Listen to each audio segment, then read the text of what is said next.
Próxima questão, hidrostática. Hoje a gente tem 4 lives que essa é a nossa quarta ou quinta live, né? Praticamente a gente não fez nada de hidrostática, é um conteúdo que cai muito pouco no Enem, tá? Cai muito pouco. Inclusive, se você tá sem saber o que cai mais e o que cai menos, tem um vídeo que eu lancei aqui no canal, tá? Fazendo a tier list dos conteúdos ali mais importantes e explicando o que você tem que estudar de cada um deles para essa reta final do Enem. Depois assiste lá se você estiver precisando. Ei, tudo bom? Prof. Breno aqui, seu professor de física na internet, e eu tô passando aqui só pra te contar que esse vídeo ele é um corte de uma live que eu fiz corrigindo a prova inteira do Enem, ok? E eu fiz a correção em ordem crescente de dificuldade, então acompanha aí o vídeo, entende bonitinho, a gente vai falar das habilidades, das competências, do nível de dificuldade, do TRI e da questão, e curte o resto da playlist também que tem todas as questões da mais fácil até a mais difícil. Tchau, tchau, bom proveito e bons estudos. Hidrostática. Essa questão daqui, ela trabalha a habilidade 7. Selecionar testes de controle, parâmetros ou critérios para a comparação de materiais e produtos, tendo em vista a defesa do consumidor, a saúde do trabalhador ou a qualidade de vida. Beleza. 595 de dificuldade, tá? Vamos lá, qual que é o enunciado aqui da nossa questãozinha? Como a pressão exercida pela torre se compara com a pressão exercida pelo protótipo? Ou seja, qual é a razão entre as pressões? Então ele quer saber a razão, né? Razão é o quê? Sinônimo de divisão, né? Sinônimo de divisão. E aí, deixa bem destacado, tá? É o P da torre pelo P do protótipo, porque tem gente que às vezes faz uma bagunça e erra, ok? Aí você tem aqui 10 a 0, 10 a 1, 10 a 2, 10 a 4, 10 a 6. O que você já pode tirar de informação sobre isso daqui, né? Se você tem só essas potências de 10 aqui, não é um resultado absurdamente exato que a questão quer, né? Ele quer um negócio mais aproximadinho, beleza? Só uma potência de 10 ali, uma ordem de grandezas, tranquilo. Então vamos lá para as alternativas, tá? A Torre Eiffel, com seus 324 metros de altura, feito com treliças de ferro, pesava 7.300 toneladas, quando terminou de ser construída em 1889. Um arquiteto resolveu construir um protótipo dessa torre em uma escala de 1:100, usando os mesmos materiais. Cada dimensão linear em escala, usando os mesmos materiais. Cada dimensão linear em escala de 1:100. Beleza. Considere que a torre real tem uma massa M da torre e exerça na fundação sobre a qual foi erguida uma pressão P da torre. O modelo construído pelo arquiteto terá uma massa M do modelo e exercerá uma pressão P do modelo. Aí ele quer saber a razão entre essas duas, tá? Gente, é o seguinte, como é que a gente calcula, tá, a razão entre duas coisas? Divide uma pela outra. E como é que a gente calcula a pressão exercida por qualquer coisa, tá? A pressão ela é definida como a quantidade de força por unidade de área. Qual que é, inclusive, a unidade de pressão que a gente usa no sistema internacional? Newton por metro quadrado, que a gente chama de Pascal, beleza? Pascal. Tranquilo? Pascal. É uma grandeza escalar. E você vai sempre interpretar a pressão como se fosse a forma como a força se distribui numa certa área. Se eu tenho certa quantidade de força numa área pequenininha, eu falo que essa força está muito concentrada, tá? E toda vez que você tem uma força muito concentrada, isso exerce uma alta pressão. Concentrada não, né? Concentrada, ok? E quando você pega essa força e distribui numa área maior, né? Você vai ter menos pressão. Vale lembrar que para aplicações práticas, tá? A pressão ela está sempre associada ao quê? A capacidade de perfuração, penetração e de corte, beleza? Exercido por uma superfície. Então o que é que a gente vai ter que fazer, né? Vamos lá. Qual que é a razão que o exercício deu pra gente trabalhar? É uma razão de 1:100, não é isso? Vou colocar aqui no cantinho, ó. O exercício me falou o seguinte, que a razão é de 1:100, né? Ou seja, o tamanho, vou chamar de tamanho L do modelo, dividido pelo tamanho L da torre, tá de 1:100, correto? Só que pensa comigo, para poder fazer o cálculo da pressão, eu não preciso do tamanho das dimensões, eu preciso o quê? Da área de contato da base, né? A pressão depende da área de contato da base. Aí me diz um negócio, qual que vai ser a razão entre as áreas que eu vou ter aqui, ó? A área do modelo, né? A área da base do modelo e a área da base da torre. Gente, como é que sabendo a razão entre os comprimentos das grandezas unidimensionais, eu descubro a razão entre as áreas? Você poderia fazer passo a passo, pedaço por pedaço, mas se você for safo, né?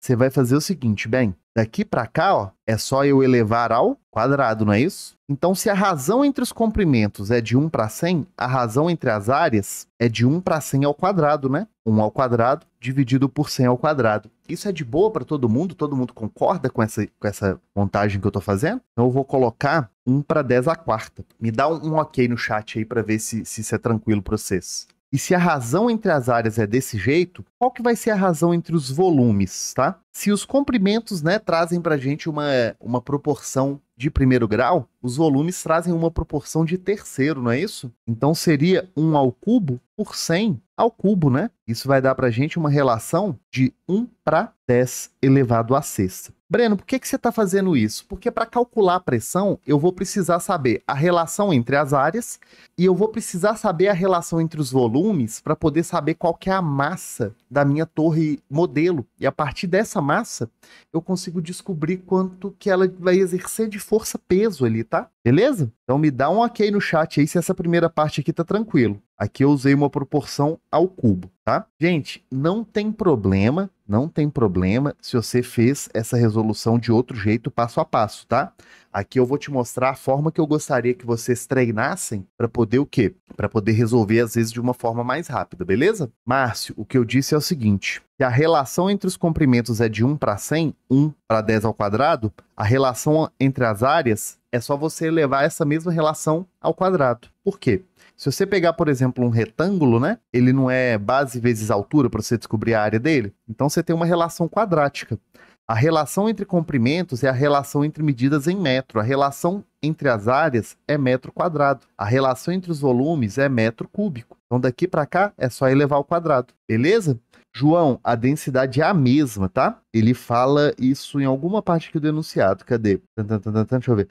Treliças usando os mesmos materiais, ó. Ele fala que tá usando os mesmos materiais. Então é a mesma densidade, sacou? Aí beleza. Agora é só a gente fazer a razão entre as pressões, sacou? Só fazer a razão entre as pressões e ver o que dá para desembolar. Bem, vamos lá. Ó. A pressão do modelo dividido pela pressão da torre vai ser o quê? A força exercida pelo modelo dividido pela área do modelo dividido pela força feita pela torre pela área da torre, ok? Conservo de cima, multiplico o inverso do de baixo. Força do modelo pela área do modelo, que multiplica a área da torre pela força da torre, beleza? E aí, é só você chuchar os dados aqui e fazer as continhas que vai dar tudo 100% certo, tá?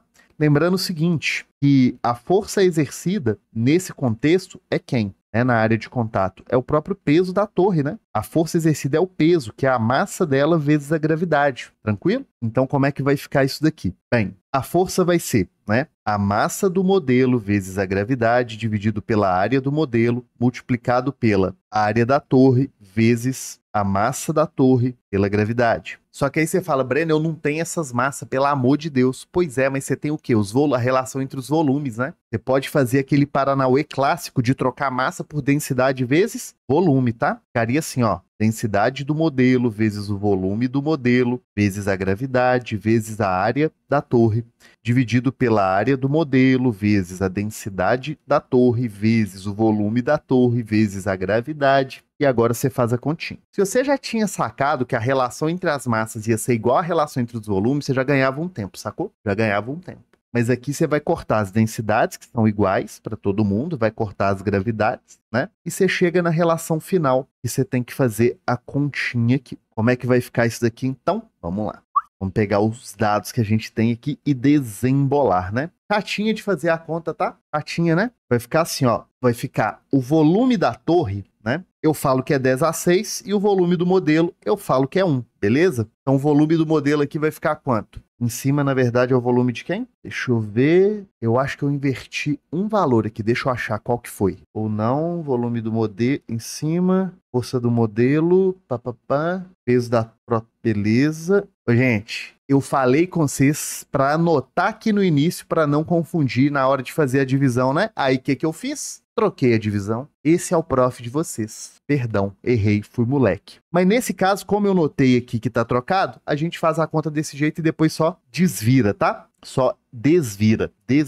Como é que vai ficar aqui então? Ó? A pressão exercida pela torre torre dividido pela pressão exercida pelo modelo, né? Vou desvirar só essa conta final aqui, ó. Aí pronto, bateu. Vai ficar o volume da torre vezes a área do modelo dividido pelo volume do modelo vezes a área da torre. Pronto, agora sim. Aí como é que vai ficar, né? O volume da torre, a gente fala que é 10 a sexta, beleza?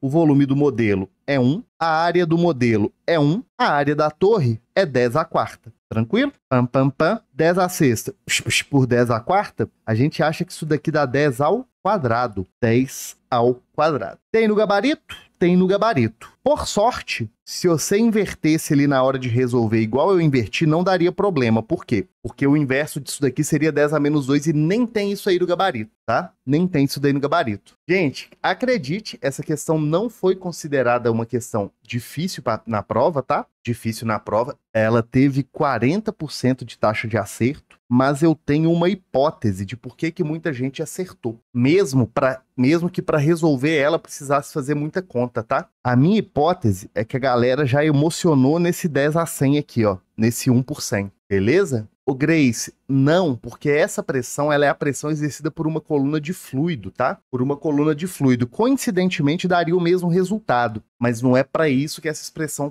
serve, não. Beleza, gente? Mas eu tenho aqui a hipótese que grande parte da galera acertou essa questão sem fazer a conta, porque foi naquele 1 sobre 100 ali, né? E emocionou do 100 ali ser um 10 ao quadrado e tal, e pai. E aí, espero que você tenha gostado da correção. Essa questãozinha é muito bacana, tá? E se você quiser ver qual foi a próxima questão mais difícil que essa na prova desse ano, o link tá aqui em cima para você. E aqui do lado tem um outro vídeo também te ensinando a organizar os seus estudos em física, beleza? E se você quiser conhecer mais o meu trabalho e estudar comigo, o link tá aqui embaixo na descrição.